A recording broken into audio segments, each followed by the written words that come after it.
Hi there. Today we're going to talk a little bit about momentum and the impact of momentum on your future success. Most people want to be successful, and this is going to be a big factor in you accomplish what you're trying to do or not. I think I first picked up on this topic from Tony Robbins' presentation that I saw, and I thought it was good enough that I'd share some of it with you. Okay. This is going to be the bad news. Most people fail, and frankly, most people fail miserably. The vast majority of people do not accomplish much of real significance over the course of their life. Now, again, most people want to, but for whatever reason, they just don't seem to. And results come from action, and frankly, relentless action, massive action. And in order to have to take the kind of action required to be successful, you really need to be committed.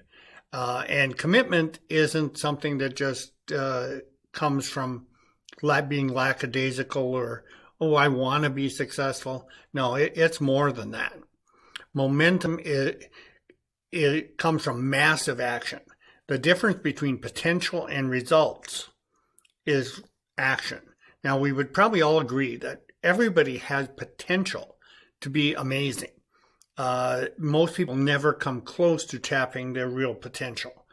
And so we kind of start from the spectrum of, what people can accomplish, and then we're going to see what they actually accomplish. And the difference there is going to be really two things. The actions they take. And frankly, though, that's even not enough, because in order to take action, you sort of have to believe you're going to get results. And a lot of people just don't believe. This is why a lot of positive thinking strategies don't really work, because they're based on, well, gee, I'm supposed to say I am successful, and deep inside, you don't really believe it. So in order to have the confidence to actually go and try something and take action, you really need to believe it before you have done it. Otherwise, you won't even try. At least you won't try in any significant way. So you have to be able to see it in your mind and visualize the successful completion as if it's going to happen. So now we're going to add, action and belief, certainty, all is going to be part of our little formula here. And we're not going to, you have to watch your vocabulary too. You're not going to just try to be successful or I'm going to try something. You have to be committed. And again, the idea of burning your bridges when you go to invade the country, you cross the ocean in your ships and you get there, and the captain of the ship burns the ships or burns the bridge if you're going to cross it. That way you can't go back. That's the idea. And so how do you get some of that momentum or certainty of belief? You practice obsessively. You practice what you perform in public. Now, this is a chart that the Tony Robbins presentation talks about potential, action, results, belief, and the arrows kind of follow the sequence. Okay, as I mentioned earlier, almost everybody has the potential to be successful. And in order to achieve the potential, they're going to have to take action. And when they take appropriate action, they're going to get some results. Some are going to be good, some are not so good, but they're going to get results. And then results, if you get positive results, you're going to believe you can do it. If you get negative results, you're going to tend to believe you can't do it. And a lot of people just sort of stop at that point. One of the areas I teach is real estate, and I've run across this many times. Everybody gets really excited with my real estate course, and then they're all going to be rich. And then after they graduate, I hear back from many of the students, and invariably Someone out there they're gonna go try and flip a house, or they try their first deal and they lose money. Almost without exception, the people who lose money on their first deal, might be real estate, might be stock market, almost anything. The minute, if their first experience is bad, they lose the belief.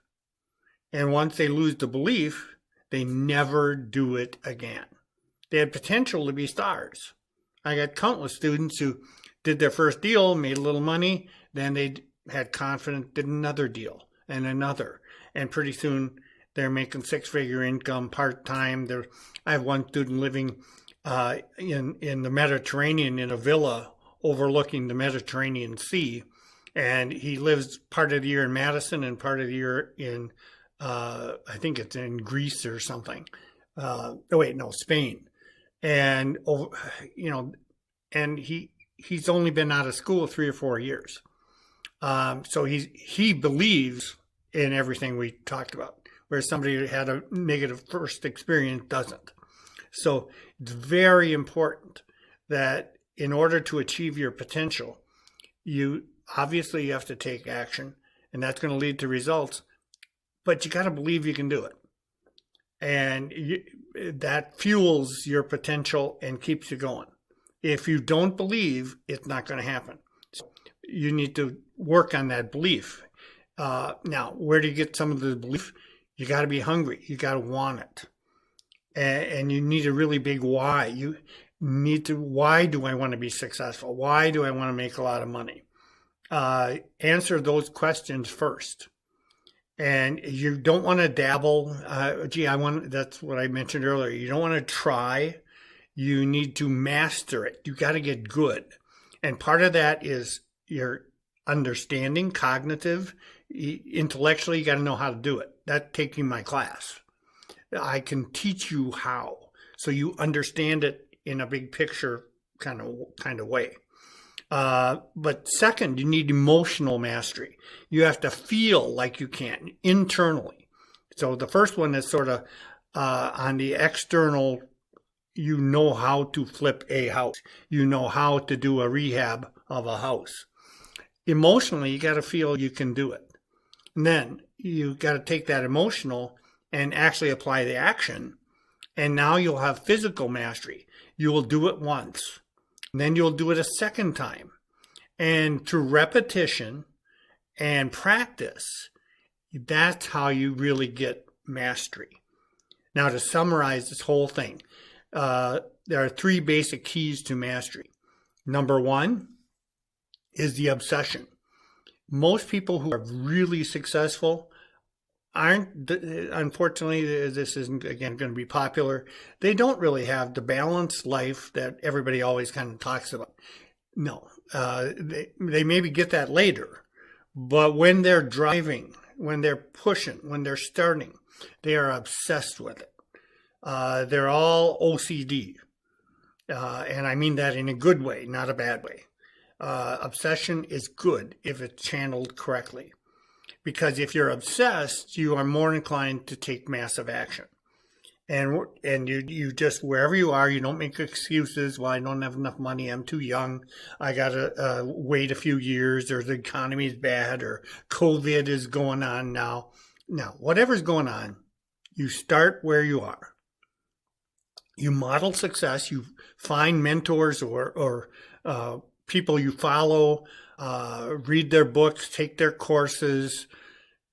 You do coaching, you get advice from people who have already done what you want. And you focus single-mindedly on that one thing, and then you go for it. And then the third thing, again, it doesn't always work. Everybody needs a little help, whether, I don't know what you want to call it, grace, luck, maybe, if you're religious, God, but some people, it won't work, at least in the short run. It doesn't work for everybody. A little bit of luck helps. But you'll find the more you have done the other things, the luckier you're going to get. I hope that helps. But again, the thing you want to probably think in terms of is going back to that chart and take a look and think, and almost anything you can think of, you actually do have the potential to do. And all you have to do is lay out some actions. And if you do the right actions, you should get the good results.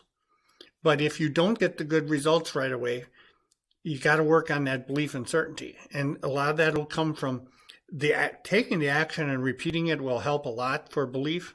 But a lot of this you can practice in your head. It's very important that you do visualization. All great athletes, Olympic athletes, professional athletes, they all spend a lot of time visualizing how they're going to make the winning shot at the end of the game. They're going to make the winning free throw. And in their mind, they never miss that. So even before you have done it, you can visualize success in your mind. It sounds a little hocus pocus, but it has worked for generations and will always work. So with that in mind, good luck.